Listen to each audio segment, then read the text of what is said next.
اکاڑا میں دریائے راوی کے سیلابی علاقوں سے بڑے پیمانے پر انخلاء کا عمل جاری ہے۔ ضلعی انتظامیہ کی نگرانی میں متاثرین کو ریلیف کیمپوں میں منتقل کیا جا رہا ہے، جبکہ امدادی ٹیمیں پوری طرح سرگرم ہیں۔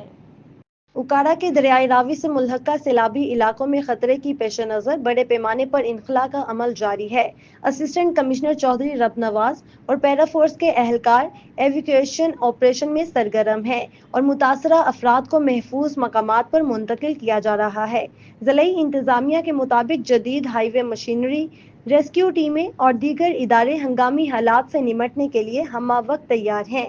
ریلیف کیمپوں میں متاثرہ خاندانوں کو طبی سہولیات، کھانا اور پینے کا پانی فراہم کیا جا رہا ہے، جبکہ عوام کو حفاظتی ہدایات پر عمل کرنے اور محتاط رہنے کی تلقین بھی کی گئی۔ اسسٹنٹ کمشنر چودھری رب نواز انخلاء کے ہر عمل کی ذاتی طور پر نگرانی کر رہے ہیں تاکہ متاثرین کو ہر ممکن سہولت فراہم کی جا سکے۔